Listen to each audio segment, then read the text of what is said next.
You're watching the River Street Rundown on App TV, a podcast for students, produced by students.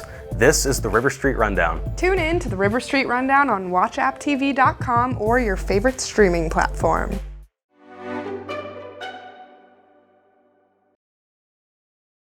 I'd like to welcome our listeners and our viewers to River Street Rundown, a program that allows me, as Dean of the College of Fine and Applied Arts, to have candid conversations with industry leaders, campus leaders, distinguished guests, and visitors to our college. Today, I will be chatting with a visiting Mandela Washington Fellow. The Mandela Washington Fellowship for Young African Leaders is a program of the Department of State from the United States. It's the flagship program of the U.S. government's Young African Leaders Initiative, or YALI. YALI was created in 2010, and the fellows range in age between 25 and 35, and they're accomplished innovators and leaders in their communities and countries. This is a very competitive fellowship. In fact, this year, over 40,000 applicants competed for only 700 awards. And I would like to introduce you to one of this year's distinguished fellows, Miss Chrystal Bonzo. And I have the pleasure of hosting Chrystal during her time here at Appalachian State University. Now, Chrystal, you represent the very best and brightest from your country and from the entire sub-Saharan African region. So, welcome. And I thank you so much for joining me and joining us for this program. Well, thank you very much for the introduction, and I'm so glad to be here. Oh, we're so happy to have you, and I'm so thrilled to host you. So will you tell me a little bit about yourself, where you're from, what has your journey been like to get to this point? Okay, so I'm from Zimbabwe. It's a country that is in Southern Africa. So we're a landlocked country in between four countries. So right at the bottom of Africa, that's where you find Zimbabwe. It's a beautiful country. We have the Victoria Falls, which is the largest waterfall in the world. Great people, various cultures. I lived largely with my mom because my dad passed on when I was 12. So growing up, it's always just been me and my mom and my extended family. I did my education in Zimbabwe from the onset of it all till I got to high school. And then I went to University of Cape Town for my bachelor's degree, where I majored in history, gender studies, and politics.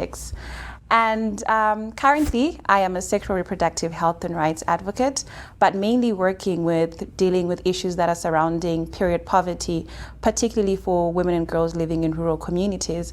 So my job really is to go out there and train and empower young women on how to make reusable pads and also to advocate for menstrual dignity. How I got here is a journey of resilience, a journey of support from the community around me. And when I say community, I'm starting with my mom, my family, extended family, my friends, my colleagues who have allowed me to shine in the spaces that I've worked with, and a lot of hard work as well. I'm a very ambitious person, and I always like to call myself an impact-driven leader. So I think that even the communities that I serve are the reason why I am here today, and I'm feeling very grateful and blessed to be here.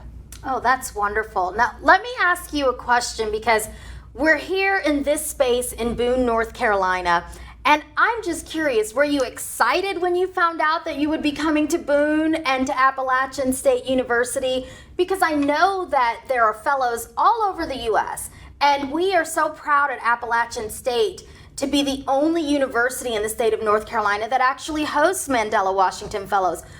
We were excited, but what were your initial feelings when you found out you were joining us? So I'll be very candid with you. I was a bit shocked. I was a bit uncertain because back home in Zimbabwe, the America that we know, it's either Texas, California, New York, Washington, D.C. So when I found out that I was going to be placed here at Appalachian and I found that it's in North Carolina, I wasn't too sure what to expect because there's not much that I know about North Carolina. So I went on the internet, then I looked it up, and I actually saw, oh wow, this looks like a cool place. And it actually lived to the standard because from the moment that I got here, it was so incredibly beautiful. The air was different, it was fresh, the people are friendly, and everyone is just always willing to accommodate. And I always go around telling the other fellows in other institutions that I am the one that got placed at the best university. Oh, that's wonderful. Yeah. So I was going to ask, what has your experience been like so far? It sounds like it's been positive, but did you want to add anything to that? Yes, so it's been positive, meeting with the various leaders from the African continent here at Appalachian State. So we are 25 of us and we represent 18 countries on the African continent. So it's been an exciting experience to learn about other people's cultures, their backgrounds and the work that they're doing, and also drawing from inspiration on their work. So there's been a lot of synergies, a lot of inspiration, a lot of trying to work together for the advancement of Africa. And also the facilitators have been very helpful, even from the grant assistants. They're always trying to make you feel welcome, and they're very, they're very patient with us in trying to deal with us and understand this at an individual capacity rather than just, grouping us all up together. So that attention to me and my work that I do is very important. I appreciate that.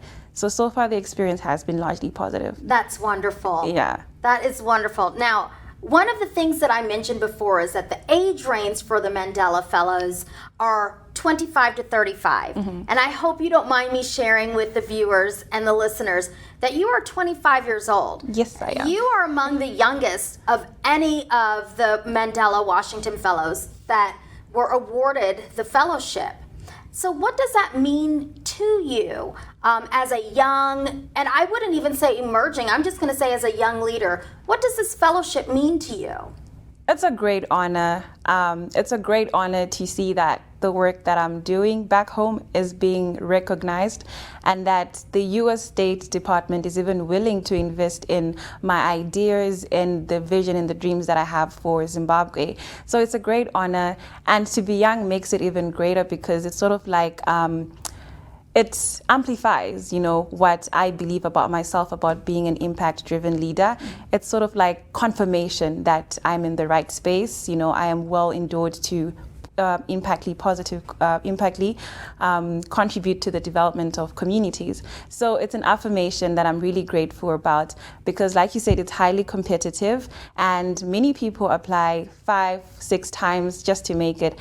And noting that this was like my first attempt, so it's a big deal. And I take it very largely to the fact that I am here because, people are believing in me, and I intend to make the very best of this opportunity so that I can also help others.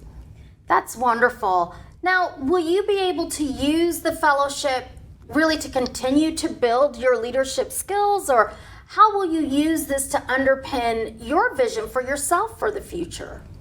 Okay, great question. So definitely the fellowship is largely impacting me. And I think most of our sessions are around developing ourselves as leaders. So I know it's only been 3 weeks into the fellowship, but I'm becoming aware of, strengths that I had that I did not know that I had. And also, my weaknesses that I need to learn to work on. So that betterment and advancement of me as a leader, I believe it can trickle down in the communities that I serve because, when you know yourself better, you're best positioned to serve others because you know what you're bringing to the table. So I think the fellowship is going to help me to attain that level of self-awareness that allows me to connect and come up with solutions for my community. Wonderful. And as you continue to become more self-aware and think about ways to be a better servant leader, can you talk to me about who your role models are now? Who are your mentors? Okay, so my role models has to be my mom. It's evident she raised such a beautiful young person like me, very bright. But for me, she symbolizes resilience in all that she does. She is my biggest cheerleader. Whether I am doing a Zoom, whether I'm trying to prepare for a presentation, she will stay up with me, encourage me, and reaffirm me to believe in myself. And I don't think that I would be able to be here if it wasn't for her support, both financially and emotionally as well. And then my second role model has to be Charmaine Picardo. So she was actually a fellow for the Mandela Washington in 2016, and she was also fairly young when she came on this program. She was actually still in university. So I really admire her intelligence when it comes to issues around sexual reproductive health and rights, her confidence. She speaks with so much command on the issues that matter to her, and I look up to her because she's such an inspiration on the fact that, you know, you don't have to be a certain age to impact positively on the people around you. You just have to believe in yourself, know your craft, and always stay at top of the game so that you are a voice, a thought leader in the work that you do. So I really do admire those two women in my life. That's wonderful. Yeah. So Shannon, I know this conversation, you know, you've been asking me questions, but I'd like to ask you some questions. And I think my first question is, I know that Black women are underrepresented in higher education in the United States. I want to find out who have been your role models and mentors in those people, how they've helped you to navigate yourself in this career. Well, I have to say, when I think about higher ed specifically, my first supervisor was a Black woman. And you have to realize that Black women who are full-time faculty make up less than 2% of the entire professoriate. So it was very rare, it's still very rare, to have a Black female department chair. And I was a very young professor coming in. And her name is Dr. Gail Baker, and she's now a provost in San Diego, and she is still my North Star. And even though I don't talk to her as often as I would like to, if I have something that I'm proud of, I call Gail. If I have a question, I call Gail.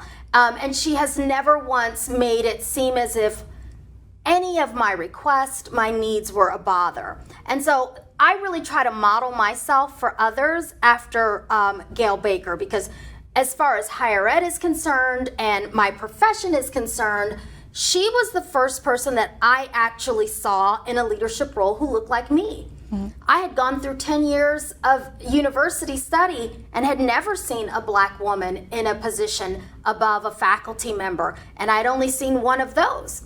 So it meant a lot for me to see someone who looked like me and who I was so proud to work for. She was strong, she was resolute, she was really a force. But more importantly, I think what I learned the most from her is that she was kind.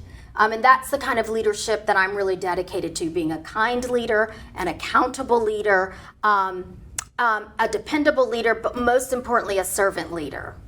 That's great to hear. You know, you talk about representation and how it has helped you get to where you're at. But I'd like to find out more on how exactly has it been, your journey to being a dean. How has it been for you? Well, that's a good question, because you oftentimes hear people talk about a career ladder. For me, it wasn't a ladder. My career has had zigs and zags and starts and stops, and I started in a profession, and when that work really came into conflict with my own ethics, and I believe someone's ethics lie at the core of who they are, I knew that I would have to pivot. And I think that as a leader, I would tell any person, when you find out a space is not for you, you don't change. You have the courage and the bravery to find a space that's a good fit for you. Because we all owe it to ourselves to be authentic, to be genuine, to offer our authentic selves to the people that we work with and interact with. And so it's really important to find the right space for you. Mm-hmm. And I knew that that was not the right space for me. And it caused an absolute seismic shift and pivot for me. And so just know that when there are times when you're unsure of where you're going, somehow, some way you end up in the place where you're meant to be if you always stay true to who you are, to your ethics. Okay. And I guess my next question is, what advice would you give to young women who would want to be successful just the way that you are? Well, I think the most important advice that I would give them is to be their authentic selves. Don't try to mimic any other leaders. Be the leader that you are. Stay true to who you are. Honor your history and your roots. So when I come into a room, I am absolutely authentically me. And I am proud of who I am. I am proud of my heritage. You know, my mother grew up picking cotton in Arizona. I make that a part of my cover letter. You need to know who I am. You need to know the things that I value. Mm-hmm. I come from a strong line of matriarchs, and also patriarchs. So I'm fortunate. I've always had a very strong father figure, grandfathers, grandmothers, mothers, so just very strong nuclear families. That's important to me. And so, you know, Chrystal, one of the things that I always tell people, you're never going to hear me say that the workplace or the people I work with are family. They're not family. But we are a part of a caring community. We support each other. We have each other's back. But my family is my family. And I don't come to work looking for those sorts of loving relationships. I want to be supportive. I hope that people will support me. But I think it's very important to recognize that for me and my culture, and that's what I bring to the table, that family is family. And I also, Chrystal, for me as a leader, I would say be very cognizant of people telling you to have work-life balance. Because remember, when something is balanced, it doesn't mean that there's a yes or a no. It means that that weight is equally distributed across the scale, and your life is that scale. Work is an important part of your life. What I would say is to make sure that you have an adequate amount of leisure time and work time. Both of them are a part of your life. And so how does that then distribute as for you as a person? You're the scale. You can't ever say, I'm separating myself completely from one or the other. It's a part of who you are. So that means you need to work in an area that you're passionate about, work for institutions that you deeply believe in. And I'm fortunate. I believe in the mission of App State. I believe in the mission of our college. I am able to bring my authentic self to work, and I have always felt welcome doing that. And that's what I would tell my younger self or young leaders. Find the space that's right for you. Now, I have a question for you, because we've been talking about what it means to be successful. Would you say that success looks differently here as opposed to Zimbabwe, where you're from? Yes, absolutely. And even though I've been here for a couple of weeks, those, it's very different. Can I take it again? Absolutely. I would say they're very different. Success is very different from here in the United States and in Zimbabwe. Even though I've been here for only a couple of weeks, I've been able to notice those differences. And in Zimbabwe, success is, mainly about your material positions. So it's what car you're driving, which suburb are you living in, what's your occupation, what bag are you carrying? Because society back home is more centered on what you can afford, what can your success get you. And then I come here to the other side of the world where success is more about self-fulfillment. It's not tied down to a job. It's not tied down to what car you're driving, where you're living.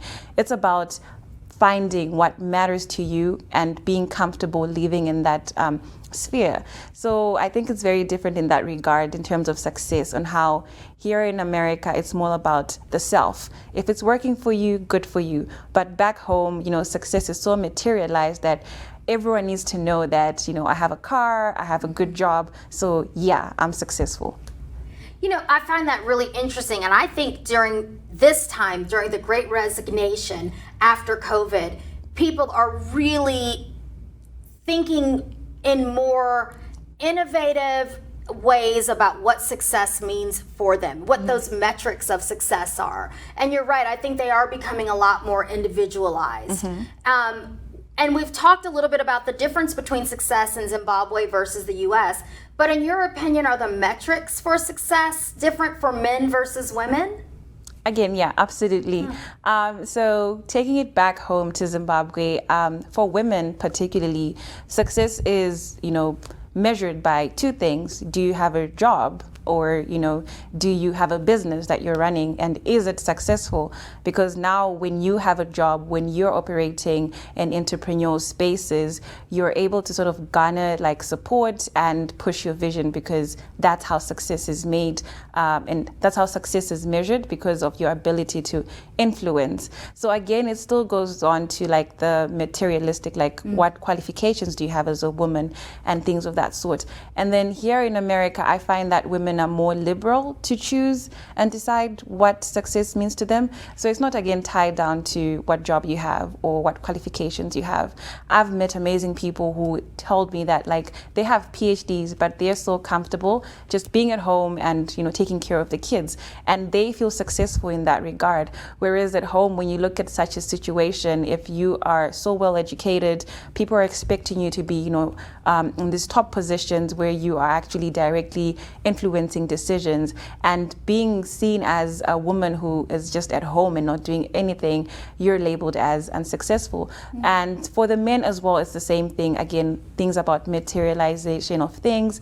And here in America, it's again about the self-fulfillment. So those metrics are very distinct, and it's actually quite inspiring how much of a cultural shock it was for me, you know, to see that you could be having a conversation with a bus driver and I can actually tell that they're doing this because they're passionate about it. This is their life.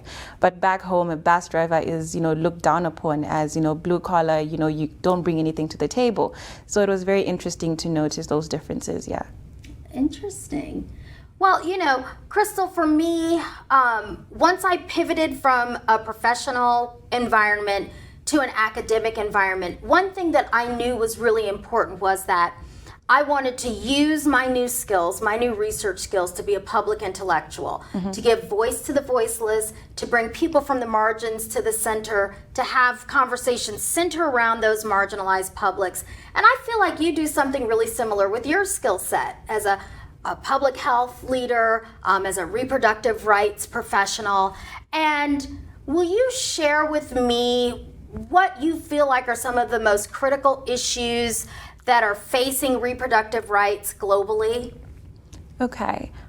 So one that's particularly close to my heart in terms of our, you know, reproductive health and services globally is the issue of health equity.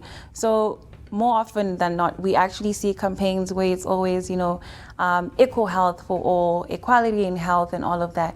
But I'm more interested in health equity because equality has been, you know, positioned to be this blanket one shoe fits all for everyone. And it's not the case, because when you are dealing with a patient and they're coming to you for service provision of sexual reproductive health and rights, the temptation is there to just categorize and say we're just giving out information and services, but they're different because no two patients are the same. You know, patients come in various forms. You know, they are differentiated by their gender, their sexuality, their socioeconomic class, their location as well. And I think when we address health equity, we're trying to bring in everyone despite their differences and actually making services that are tailor-made to suit what they're actually seeking. So I find that, you know, when we actually approach public health with that eye of health equity, it makes it easier for everyone who is in the margins, like you say, to bring them back to the center so that they're able to access health services that are suitable for them, health services that they can understand and participate in. Because in my country, in Zimbabwe, most of the health campaigns are in either English or Shona. And for the non-English and non-Shona speaking, you're automatically, you know, marginalized, because who are you going to ask questions in your local language? And that again creates that barrier. So I think, you know, as researchers, as communicators, we need to work into fighting for health equity and realizing our privileges when it comes to access to health. Wonderful. Well, now, Chrystal, I will tell you this. In the College of Fine and Applied Arts, we are, regardless of discipline, just unilaterally and deeply committed to really creating globally astute community members. We want our students to be able to have that global picture of the world, to recognize their place in the world, and to recognize that they can make a difference in the world. And as we in this college continue to train future leaders, hopefully young leaders that will look like you, are there any issues that you would say, you know, Shannon, as dean of the college, these are issues that are impacting young people, these are issues that will impact their ability to be a part of a caring global community? Are there things that we should be thinking about as a college so that we can enfranchise our students in this way? Yeah, and I think for me it's just one.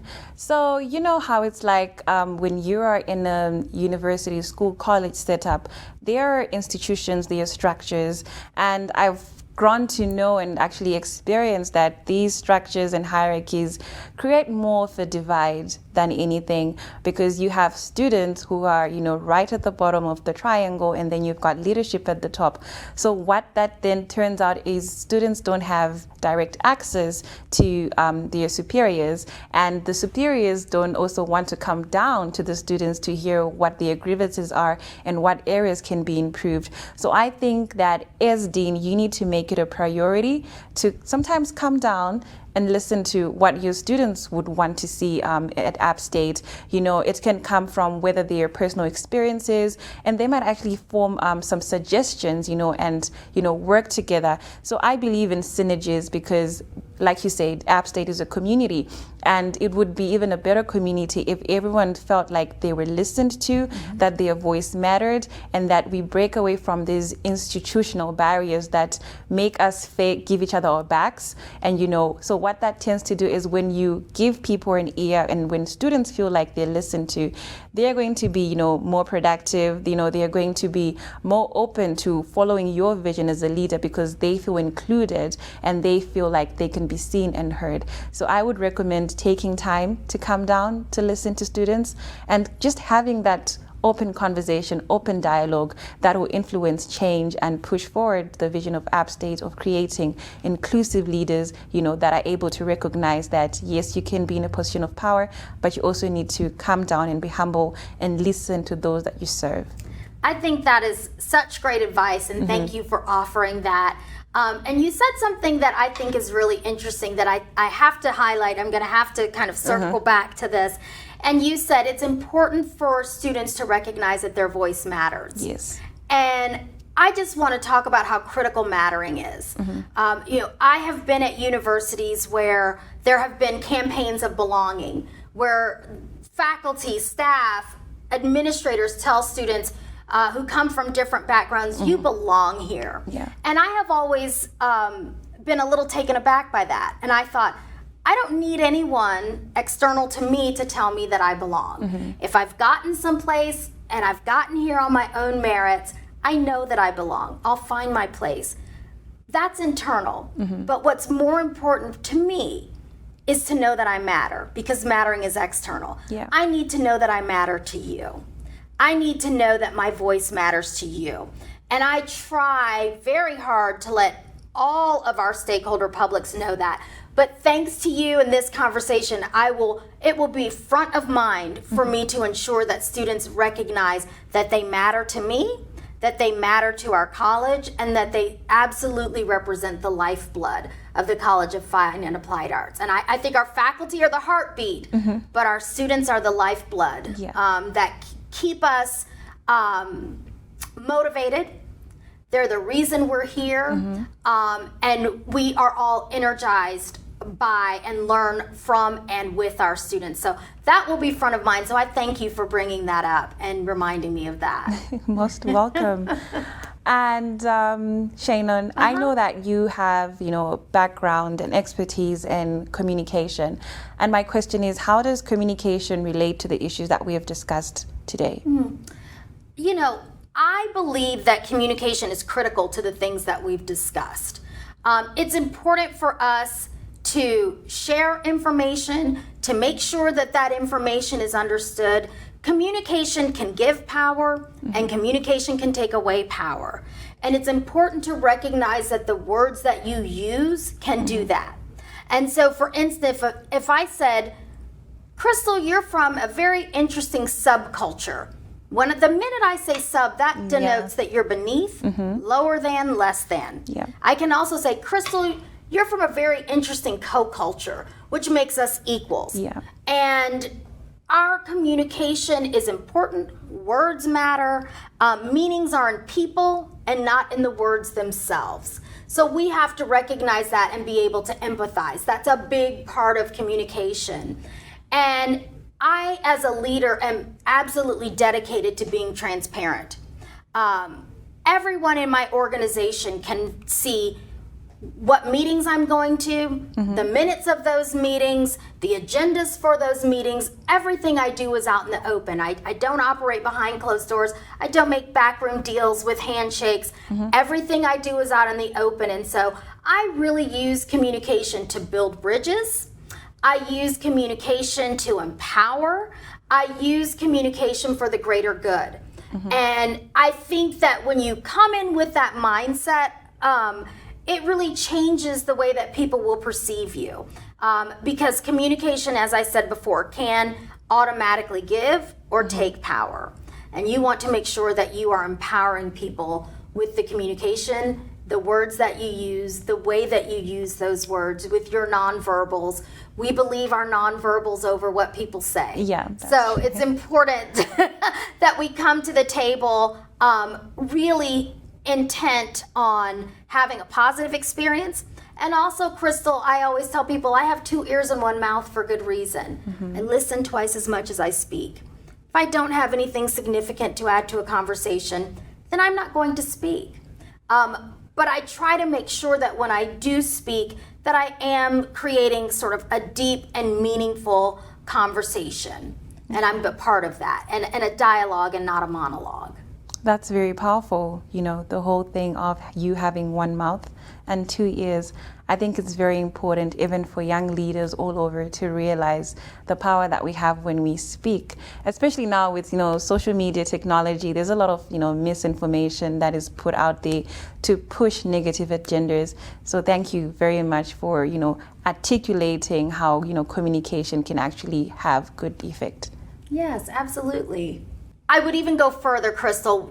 A lot of people have a lot of fear of speaking in public.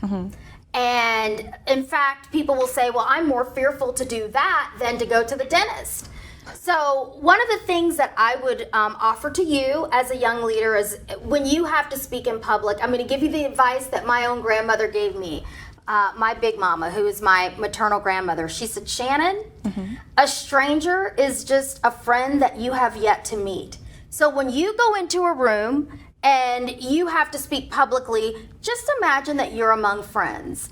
And so, Chrystal, you are an eloquent speaker. I think you're a thoughtful leader and communicator. And so I would just go one step further and say, as you speak publicly, just to remember that you're always among friends, because people by and large are positive. We want to see you succeed. And I can tell you that you're always going to have a cheerleader in me here in Boone, North Carolina. So the same way that Gail has been a mentor for me, I hope that throughout your career and our lifetimes together, I can be that for you as well.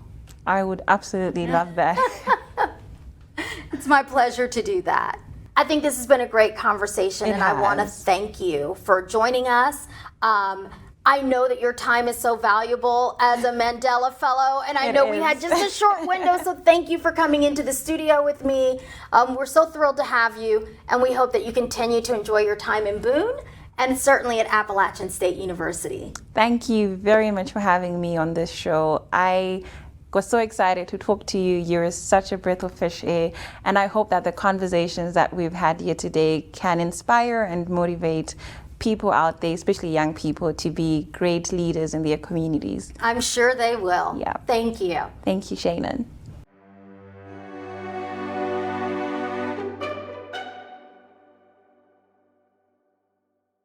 You're watching the River Street Rundown on App TV. A podcast for students, produced by students.